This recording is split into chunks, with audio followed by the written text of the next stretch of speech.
Sneakers and Cleats, the podcast. Welcome back to the Sneakers and Cleats podcast. It is Monday. I'm still doing my paper thing. May 6th. This is episode 98. Don Harris, Chuck Miketinac, Matt Roy here. Thank you to everyone who is joining us live. Actually, our YouTube numbers are much higher than our download numbers, which are great. Tom is obviously leading that charge. Gentlemen, how are you this Monday? Beautiful. Big day. Big day. Wemby's going to be named the Rookie of the Year. Big day. Rookie of the Year. Probably. We don't know. Oh, probably. Big day because John Randall was in town. True. Great golf tournament today. Yeah, John Randall, big number 93. How was that this morning, Chuck? Fantastic, as always. Easily one of the top 10 interviews of all time and still does not disappoint. Chuck likes to get his show, his 9 o'clock show going pretty early, but it's a 20 to 3, and he hasn't written a sentence because he was watching John Randall highlights and commercials. Oh, my gosh. Those things still stand up today. They're still funny. All right. Well, speaking of funny, we have a lot going on. We're going to talk about the thing that's taken over the internet, the live 3-hour Tom Brady Netflix roast, the greatest roast of all time, as it was dubbed. We're going to get into that. It was hilarious. It was cringy and crude and all those kinds of words, but it was really funny. We'll get into that. Plus, I want to ask these two guys Shameful. who you'd want to be roasted by. I think I have a list, so we'll see about that. Plus, as we alluded to earlier, it's the coronation of Victor Wembanyama, the Rookie of the Year, alleged Rookie of the Year. He will most likely be named tonight, so we'll put a bow on Wemby's Rookie Year. But first, as always, we start with the number game. It is number 98. There's some good players, not any superstars. I believe the only player in the NFL Hall of Fame who has actually worn the number 98 is Mike Ditka, and he's not known for wearing 98, obviously. No, he wore 89. He wore 89 for most of his career. He wore 98 for 1 year with the Eagles. Okay. I'm just saying. He was number 89. I know that. I'm just saying, I like to inform. Players I came up with, Jesse Armstead. Texan. Covered him in high school. Yep. The year before I came here, I worked for WBAP Radio in Dallas. I had 8 of their games that year. And I'll tell Chuck knows this too. When I ever talked to David Chancellor and other guys that love high school football, who's the greatest high school football player you ever saw in person up close? Top 3 for me, and I don't know what order, would be Jesse Armstead, Gerard Douglas, Johnny Manziel. They were all 3 so dominant. This guy at middle linebacker ran sideline to sideline, complete man among boys. He was the number 1 recruit in the country coming out of Dallas, Carter, and went to Miami. He'll always be number 1 to me because that's what he wore at Carter and at Miami. So I don't see him as 98, but boy, was he a great football player. Plus Casey Hampton, Robert Mathis, Greg Ellis, Tony Siragusa. Can't go wrong with any of them, right, Chuck? You cannot, especially Casey Hampton, my guy. What do you mean your guy? I don't remember the year, but Texas was playing OU, Casey Hampton and Texas. It was a downpour. It was cold, and Texas got rolled. I don't know. It was like 68-10. And I couldn't believe that I had to stay for the whole second half of this football game outside. Soaking wet. It was terrible. And then after the game, I was, as I usually am, thinking about myself. And I asked Casey Hampton, were you guys just not prepared? I mean, how can this be a rivalry game and you guys, get rolled like this? And I thought he was going to rip my head off. What do you mean? We were prepared. And I was like, oh my God, wait, I should have, you wish you could reel back the question. And, I ran into Casey Hampton a couple other times after that. Always a pleasant guy, but boy, that was a valuable lesson for me to learn. Make sure that the filter is in place before the question comes out. Was it in the steamy locker room or was that in the tent? It was outside. Everything was outside. Yeah. I couldn't get out of that area quick enough. Yeah. Well, when I think of 98, I don't really think of those 2 players. I don't think of any players who wore 98. I think of the summer of 98 and the battle that brought baseball back between Mark McGwire and Sammy Sosa. When I think of 1998, I think of that and the revival of baseball after the strike-shortened season a few years before. They were still struggling to get their audience back, and there was nothing that brought it back like Mark McGwire and Sammy Sosa. Nothing like Winstrol or whatever that steroid was. Something. There's a good documentary, too, allegedly on those guys, but Chuck, you're our baseball guy. That was fun. That was what a is fun that- year. Is that about accurate that brought baseball back to the forefront? I don't know, because I never felt like baseball had left. I know it probably had for some. It You're had in the- left you're in- for you're- everybody but Chuck. You're in the minority there. Were they I have cutting a into, forgiving were they heart, cutting into Matthew. TV shows and like with Yeah. updates? Yeah. They would cut in for at bats from Mark and Sammy Sosa. By the Obviously. way, what happened to Sammy Sosa? He's big now. No, he's Michael Jackson, right? What? He's changed his face. Oh, did he? I have no Yeah, idea. he played with the Rangers at the end of his career. Again, both those guys pleasant to be around. So that was a very captivating summer, to say. But the yeah, I least. mean that's what I think about when I think of 1998. I'm just like, God, that summer was something that was stuff of legend, and then it comes out that all those guys cheated. They inspired Barry Bonds to go hard on the roids that next fall. Yeah, and have a hat size a couple of sizes bigger a little bit later. I also think of the first Super Bowl that my Denver Broncos won over Chuck's Packers in 1998, January 25th, 1998. John Elway finally breaks through. Is that the spinner helicopter? That was the helicopter game. When he didn't get into the end zone on that, but helicopter down to about the 4 yard line. Yeah. Got a first down, ended up going in to score. They ended up winning by 7 as 11-point underdogs in that game. Yes, and I just remember Ron Wolf, the Packers GM, famously, because he was annoyed all week about talk of a dynasty, and he just went dynasty, and then he went off on the whole team, because that was a pathetic second half and really an embarrassing fourth quarter where they ran out of gas. The defense did. I don't remember. Was that the Terrell Davis migraine game, or was that the year after? No, I think it was the Terrell Davis. Yeah, when he migraine couldn't game. even see in the second half, and he was in. Could have fooled everybody. Well, Shanahan was like, I don't care if you can see. We need you out there just at least to be a distraction or a diversion, because they're not going to respect our run game if you're not out there. So imagine that. You I think know. of guys who do that today? No, you got guys missing playoff games in the NBA. Right. But How old was Kawhi Leonard in 1998? Maybe that inspired him. I don't know, 2. What year was Kawhi born? Anyway, the MVP ended up being Terrell Davis. Got John Elway his first Super Bowl. This one's for John from Pat Bolin. So This one's for John. And then it was nice in 2015 or 2016 technically when they won, and John Elway was like, "This one's for Pat." Yes, fun memories. Before and of course, the Falcons had an arrest the night before the game because a player was out. That's the next year. No, that was the Falcons Broncos Super Bowl. Yeah, that's in 19 fact, it was a former Packer that got arrested. That's 99 though, because the Broncos Yes. went back to back. Yeah. Yes, the second time. The We'll talk- safety. so the- the talk about It's a that. major distraction for the Falcons going Who's into a that Super Bowl. safety? Yes, I'll talk about that on Thursday. What was his name? it's going to drive me crazy. Gosh. Robinson? Something Yes, Robinson? Eugene Robinson. Eugene Robinson. There you go. Right. Eugene Robinson had his wife and kids in a hotel room and went out with a lady of the evening and got arrested. Well, more story. More of that to come on Thursday for episode 99. Basketball that year, the How about Bulls. us pulling that out? Bulls Teamwork. Mind melt. Teamwork. Working Working together. together. Teamwork. Working together. I'm just gonna Don't be like Kobe. I'm gonna mute their mics. This is what happens when you work with 2 older people. They just start Hey, coming out of nowhere. There's no ageism here. That's right. That ageism was I'm the least. offended. Ageism was the least. Going of the to issues HR. going on the roast. Going to HR. They call it whiz. All right, basketball for a time. reason. Bulls defeated the Jazz in a 4-2 series. That year was the end of the second three-peat, the last of the Jordan and Bulls championships. Can I tell you a funny story about Brian? What was his name? If you don't know his name, The guy then that you got pushed off. Jordan kind of pushed off to hit the Oh, shot. Brian Byron. Yes. Oh man! All right, tell me a story about Brian Byron. Look up his name while I tell you the story. Byron go. Russell? Byron Russell. Byron, don't call me Brian because even though I spell with a R-Y. Okay, so I'm in Las Vegas at the NBA All-Star game.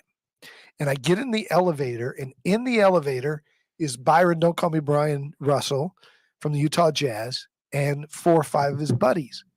And Russell goes, "Hey, man."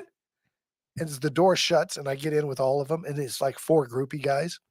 "Hey, man, you're that guy. Aren't you that guy?" And I was like, "What?" No. He goes, "Yeah, man, that guy, Joey Buttafuoco." He goes, and I go, no, I'm not Jody Buttafuoco. He goes, you look just like Joey Buttafuoco, which was, I thought, an insult, right? So the door opens, and they're all laughing at my expense. Ha, ha, ha. The door opens. They step out. And as they're walking away, I said, hey, Brian, or whatever his name is, Byron. It's Brian, right? It's Byron Russell, isn't it? I'm looking at Joey Buttafuoco. So Anyway, it doesn't matter. He says, Proceed. I said, hey, Brian. And he turns around, and I just held the Jordan pose. you do kind of look like Joey Buttafuoco. It's not that it's not very close, but it's not that bad. Not So now. I just held the Jordan pose, and his buddies all broke up laughing at him as the door closed. And I kind of got the last word in, but Good story. I offended him. He offended me. So that year, it also Tit for was tat. Tim Duncan's rookie year. They ended up losing to the Jazz in the second round of the playoffs. And 1998, Tim Duncan, it was the last NBA player to be named the first All-NBA team in his rookie season. Yeah, very impressive. Very impressive. He also won the Rookie of the Year that year. Yankees also swept Was the Padres not to win unanimous, though. the That's World ridiculous. Series. And Cal Ripken Jr. ended his consecutive game streak of 2,632 games in 1998. First time in 16 years not being in the lineup after starting in 1982. 2 shows in a row where we had a Cal Ripken reference. We should reference him every year You because can't, that's never going to get broken. Your Cal so. Ripken story, can you? It's too legal. Yeah, only because it's so far out there that nobody would believe it anyway. I don't know. There's a lot of people. I don't that- know. We're about to get to the roast Go here in a little bit, so Yeah, you can let me tell us your contemplate Cal that. story. We might. Chuck But might maybe get we'll sued reference for him again libel on Thursday, and you slander. can give us your Because Cal story It then. could be urban legend or it could be a true story. It's probably, if I had to guess, urban legend, but it's a damn fine story. It is a fine story. I see that Hey, you have a comment from Jordan Elder up We've there. got a comment from Jordan Elder. First of all, she said, "Hi guys." Hello, Hi, Jordan. Then she says, when Wemby first got drafted, there was a lot of talk about him getting Rookie of the Year. Everyone was pretty cautious at the time. But now that we're here, what would the impact be for San Antonio if he does get that honor? I think everybody's expecting him to get the honor. Yeah, we were just about to get to that, Jordan. Hey, watch it. Headline stealer. Yeah, Jordan Roy, as she's commonly He's known going to as. win it, and I don't think it's going to be major wave. I think because everybody's expecting it, but I do think it's time. It gives us a moment to reflect, to think that there's no way that this guy could have lived up to the expectations, and not only did he exceeded them. Yeah, With the greatest prospect in the history of professional sport and all of that kind of stuff. He did. I think it's the worst kept secret, obviously, that he's going to win tonight. It's the only question is how much he's going to win by. Is it going to be unanimous, or is Chet going to get a couple of They votes? already have the T-shirt in the Spurs. Yeah, I'm sure they do, because he's a minus 4,000 favorite. He's going to win tonight, but I think that's a good point. Coming in, he was pegged to be the best prospect ever, and I think he lived up to a lot of it. But sometimes I feel like we're putting too much weight onto a 19-year-old, 20-year-old shoulders at this point. And I feel like Chuck shares that same sentiment, as you've said previous times on the pod. Yeah, but again, if he wins Rookie of the Year, then I would think that, to Don's point, he's exceeded, maybe not exceeded, but at least risen to the same level of what the hype was coming in. I mean, you can't do much more than win Rookie of the Year, your first foray into Right. the NBA, especially in this day and age where no rookies win many awards past that. So, given what his ceiling probably was, I'd have to say it was a pretty darn fine first He's year. going to be first team all defense. He's going to be first team all defense. He might make third team all NBA. He Maybe. probably won't win defensive player of the year. That's going to go to Rudy Gobert. He'll probably get second place in that. If I was to tell you, Don, coming into this year, all of these accolades that Wemby was going to get, but the Spurs were going to go 20 and I didn't 62 see that or coming. 22 and 62. Which of those things would have surprised you more? The record is the biggest surprise. The fact that they weren't better. And I understand it now, the experimentation with Sohan, sticking with it for so long. That led to the 18-game losing streak and all of that. But you look at them now, if the season started today, I think they would be that 40-win team that we predicted. I thought it would happen faster. The record is the biggest surprise. I'm not surprised that he put up 20 and 10. That wouldn't have surprised me. I'm kind of surprised that he led the league in block shots by a full a full point and that he would be first team all NBA, all defense, that would surprise me. Do either of you think that the record that the Spurs had takes away from the phenomenal rookie season that he did have individually? I think in some ways, yes. I think that's fair. I mean, if you would have told me at the beginning of the year that they would have the exact same record as they had the year before with Victor Wembanyama on the team being relatively healthy, yeah, I would be surprised. And I think it does to some degree because it is a team sport, although what he's getting today more than likely is obviously it's an individual award. Yes, I see why it would take away. I've heard guys like Barkley and others say, "Hey, they only won 12 games, they won 20 games. Doesn't matter." I get it, and that's very fair. But having watched him all season long and watched his progression and improvement, and understanding why they lost because of other factors, and the fact that he was on a 20 minutes restriction for most of the season. Once you understand the full picture. Man, I on the 22 win team, I probably watched more minutes of regular season basketball because I couldn't take my eyes off the guy. And that's what made it fun. I didn't care if they won or lost. I really didn't. I didn't care about the record. I didn't care if they made the playoffs. I was tuning in to watch this unbelievable guy do stuff I'd never seen. But if I was to tell you at the beginning of the season, this is just taking Wemby's season as separately.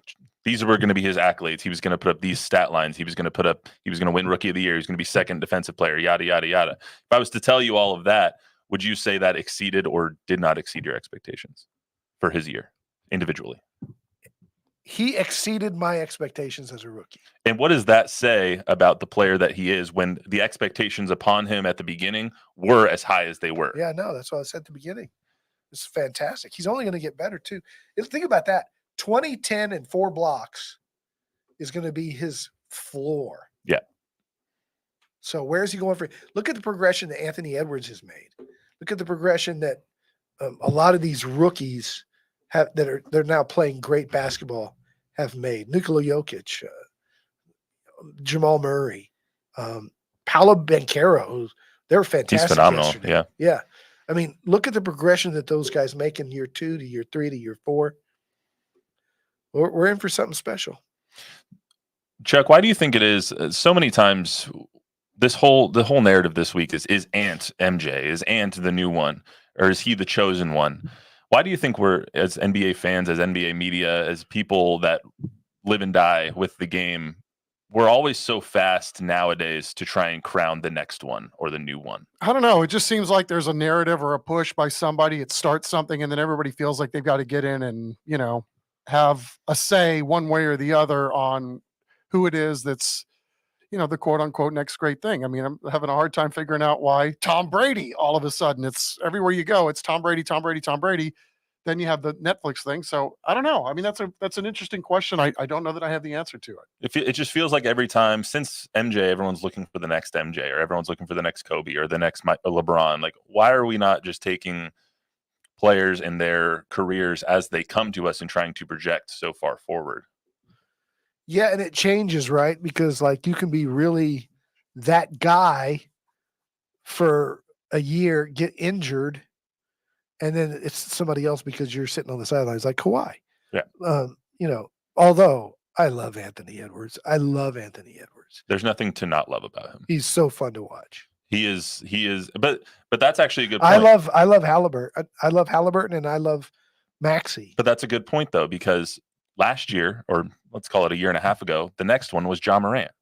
Look what happens with him. Well, and now you have Ant come in, and nobody even remembers who Ja Morant is anymore. And so next year when Ja comes back, everyone's going to rediscover him, and then we're going to anoint him again if he comes back at 90% of what he was. So it's just interesting to me to see if you're in the limelight, then everyone's so quick to try and crown you, but as soon as you fall off, they're so quick to discard you as well. Yeah, I mean, again, it's an interesting proposition. It's the the Jeremy Lin thing. I mean, again, that's a prime example of you see all of a sudden you have to have a take that he's the greatest thing since Steve Nash, and he has a great run, and then all of a sudden it's like he's good, but is he really the next Steve Nash? I mean, again, we live in a day and age where it was longer than a week. Insanity. What did he have? A week, 2 weeks? He had a little while.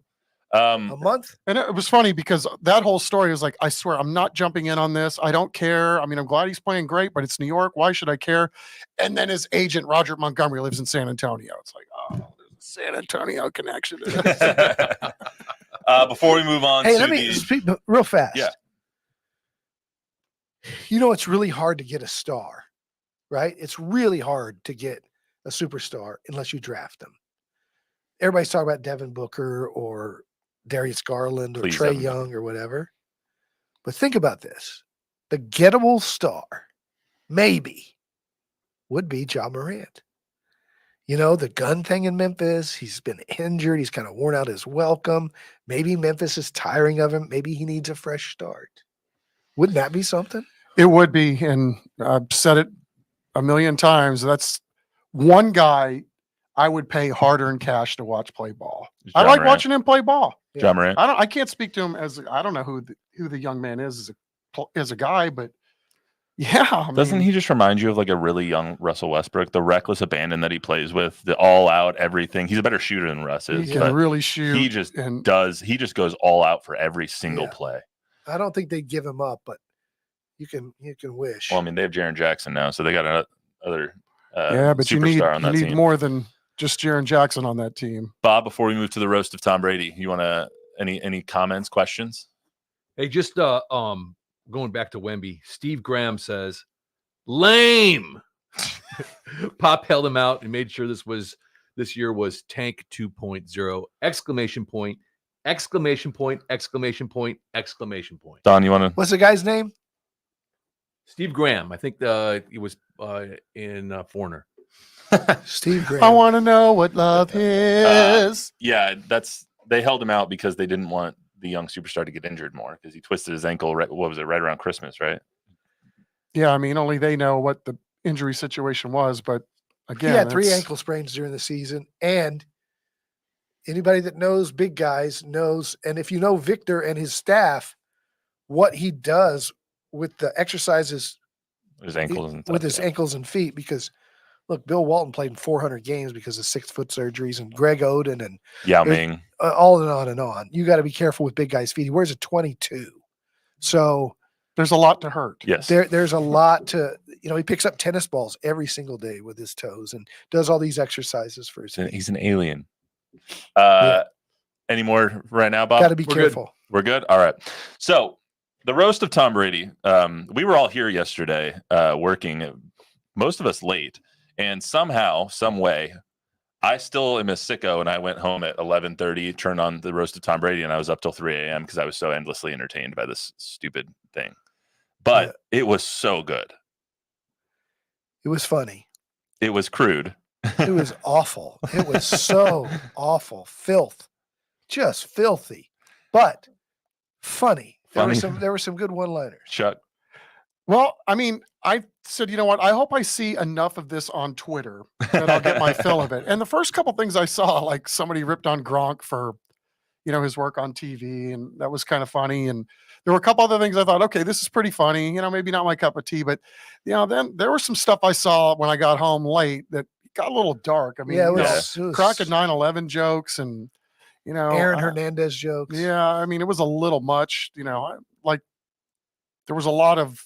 The use of the F word was thrown around pretty loosely. I'm willing to concede though that I am getting older and maybe a little bit more. Come on, we could be more clever than less cute. I was looking through last night. Like I knew that we were probably going to talk about this today, and so while I was listening last night, I was like, oh, what are maybe a good couple of bites that I could play on the pod? Because there wasn't very many that I could play. Because it was just so, it was either it was an offensive joke, which I'm glad that nobody took offense to, really, at least on the dais.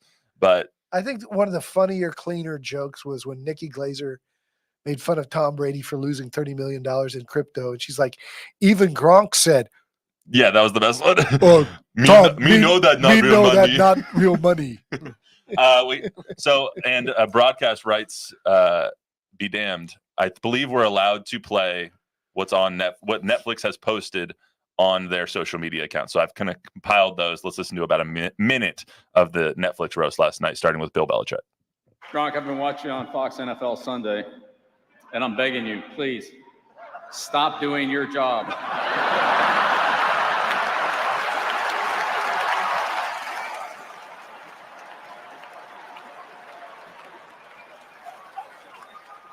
Do another job. Do somebody else's job. You have 7 rings. Well, 8 now that Giselle gave hers back, but just want to. Who's laughing now, Tom? Not you, because your face can't move and you don't have a sense of humor. I want to say this is the greatest coach in the history of the game that did what no one else has done. And having Tom Brady and him was the greatest honor the good Lord gave me. So, here.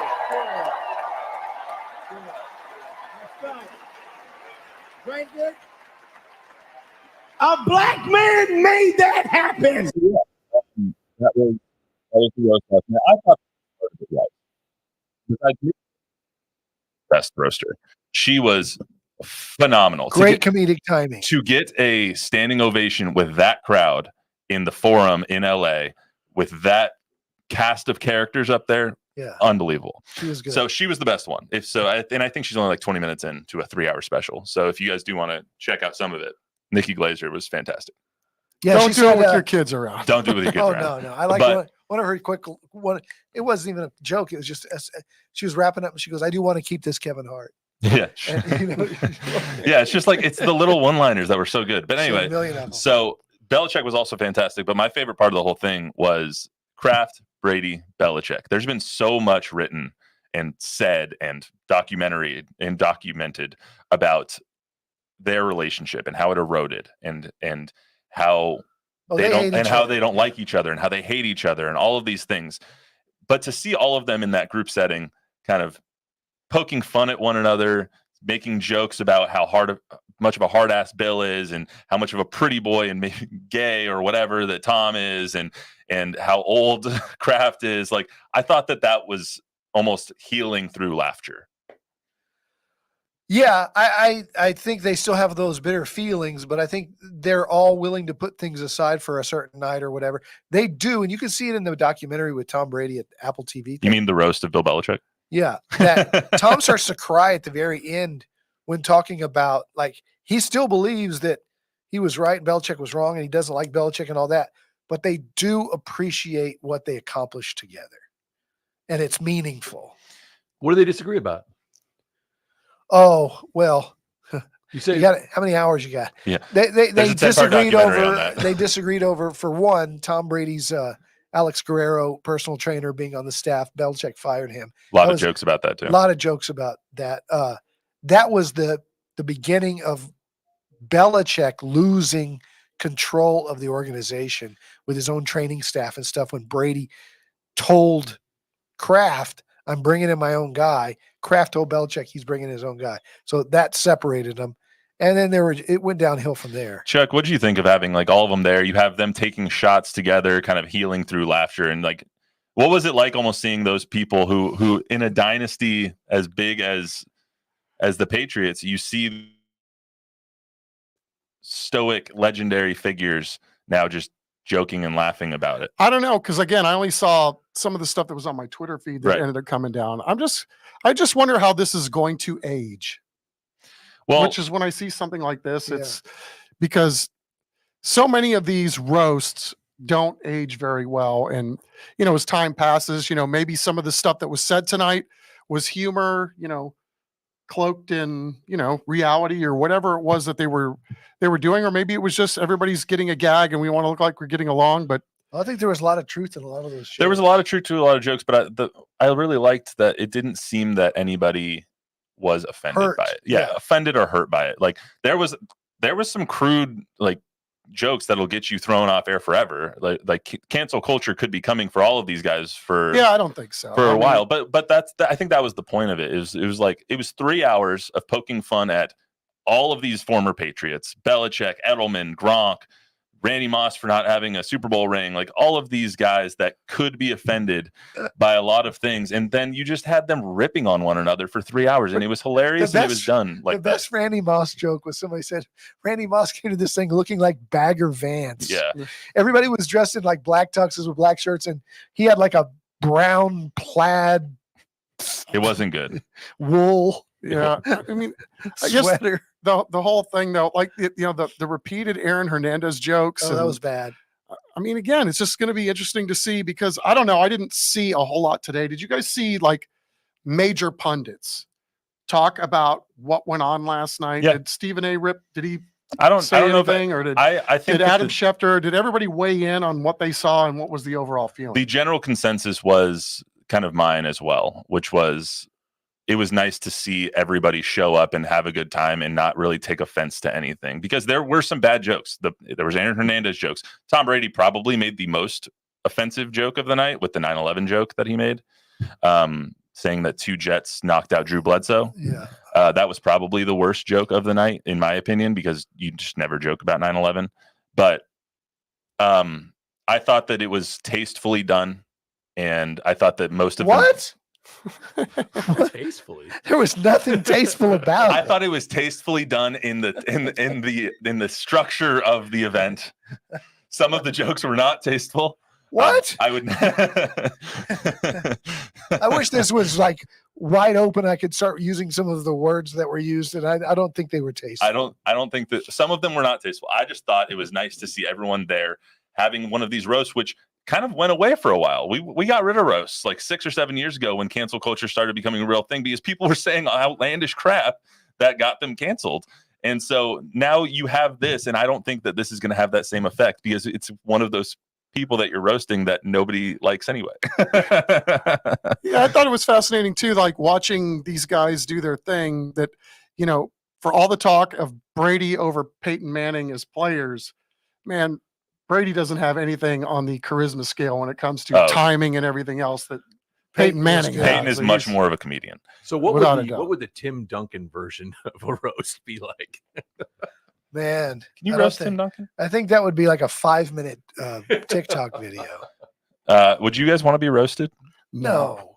No. I feel like I'm really easy to roast. I would be roasted. I don't care.